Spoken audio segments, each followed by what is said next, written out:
Well, good morning again. Good morning. And happy Vocation Sunday. You may have thought that this was Good Shepherd Sunday, but I would like to share a little bit of information that I just learned. In 1964, Pope Paul declared this to be a World Day of Prayer for Vocations. So it's now known as Vocation Sunday to coincide with the Good Shepherd Sunday. This year, Pope Francis wrote this beautiful thought: "Let us awaken from sleep, let us leave indifference behind, let us open the doors of prison in which we so often enclose ourselves, so that each of us can discover his or her proper vocation in the church and in the world and become a pilgrim of hope and a builder of peace." Lest you think that I am leaning into Rome, the Church of England has also built this feast day into our liturgy, and I'm not surprised that it coincides with the day that we do call Good Shepherd Sunday. So as a new priest exploring a new vocation, I am required to meet with other newbies at the diocese office at the cathedral 4 times a year for 2 years. And we have a spiritual director in the canon of ministry, and we talk about our experiences being priests thus far. The sessions are meant to be a time of sharing about our challenges and hopes, with some best practices for dealing with complex matters regarding property, finances, vestries, bivocational ministry. I think you get the picture. And you know we are a big diocese. We have 170 churches in Manhattan, the Bronx, Staten Island, in Dutchess, Orange, Putnam, Rockland, Sullivan, and Ulster and Westchester counties. There are around 500 canonically resident priests, and we hold services in 12 languages, from Bontoc to Igbo and everything in between.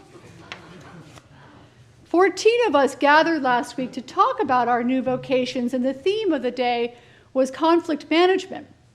And using a management self-assessment tool, we had to spend time answering a questionnaire about our approach to problem solving.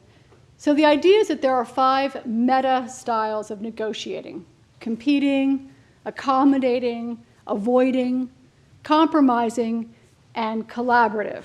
So here are the broad differences. The competitor is assertive, self-confident, and focused on the results. And the negotiators are probably more interested in the substance of the result than the relationships. The avoider is taking herself out of the mix, not pursuing her own interests or the substance, and she abdicates to the other. The accommodator is the negotiator focused on maintaining the relationship at all cost, wants to be friends with everybody despite the outcome. The compromiser splits the difference on the exchange, seeks a middle ground, and tends to want to come to an agreement fairly efficiently. And finally, the collaborator is interested in finding a creative and novel solution that will satisfy both parties. These negotiators tend to value taking time to create long-term outcomes over efficiency. It's high in assertiveness and cooperativeness.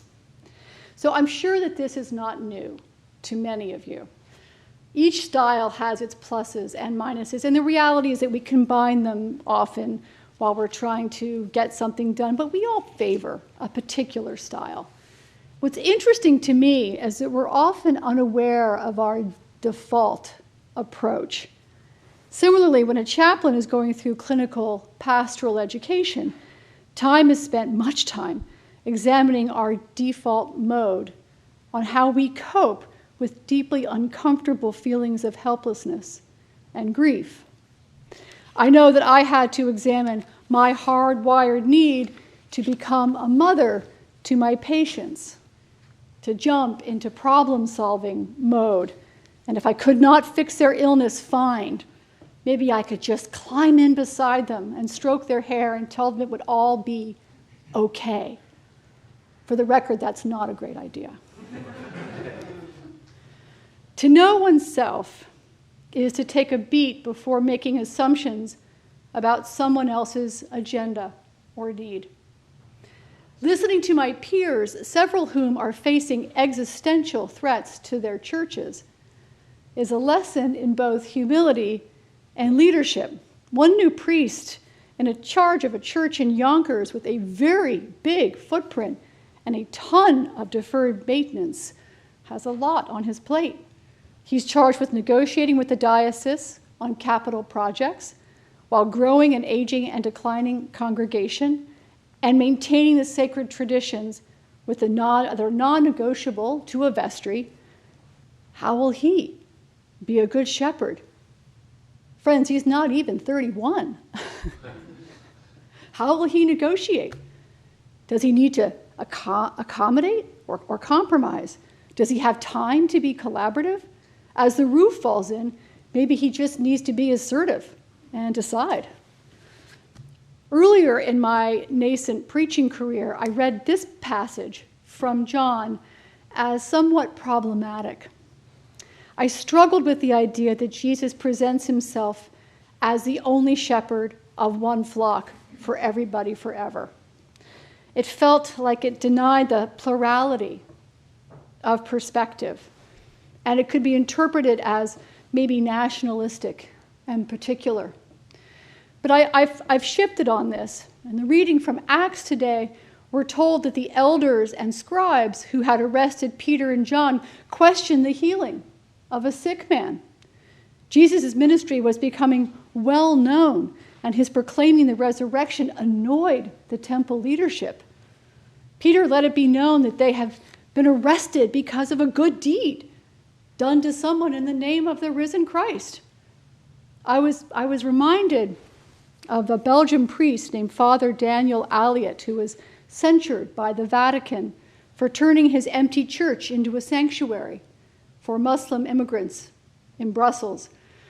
In 2021, Monica Ponchuk, I think that's how you say her name, from the New York Times profiled Father Aliot. She wrote, "To Father Aliot, 77, the core of Christianity is helping those on the margins of society. And he's devoted much of his life to helping undocumented immigrants, most of them Muslims and urban poor." Aliot says, "In the end, Christ was a political revolutionary as well. That's what got him killed in the first place." After Father Aliot retired in 2019, the auxiliary bishop from the Vatican wanted to transform the church into a museum of religion. But Aliot resisted. I told him that this is not how you connect with people. He said, "If I went to see the pyramids in Egypt, it was very impressive, but it did not turn me into a worshiper of Tutankhamun. Jesus mainly did social work as well." Father Aliot said, continuing, "Whenever he went to the synagogue, he had problems." Indeed, after a lifetime of presiding at declining mass attendance, Father Aliot did what he felt called to do, which was to serve the poor. His negotiating style, I would say assertive. The beauty and the point of all of these negotiating styles and the plurality of what we're doing here is that we have this incredible denomination, what we call the Episcopal Church. And there is a wide choice of worship styles, and there is abundant pastoral need. We all have different gifts to bring to the church. We have different challenges that require deep listening and particular ways to negotiate. This is not a one-size-fits-all. When, as Pope Francis says, we open our prison doors of inflexibility and suspicions, we can begin to feel our authentic call to what the cosmic Christ needs us to do in the world.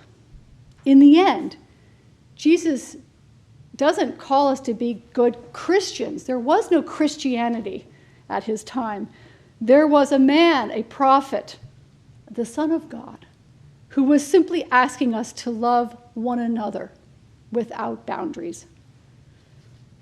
As the epistle from John says, how does God's love abide in anyone who has the world's goods and sees a brother or sister in need and yet refuses to help. The Good Shepherd, my friends, is you.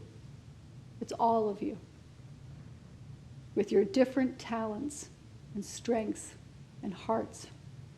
You are the heart and hands of Christ in a complex world that needs healing. Amen.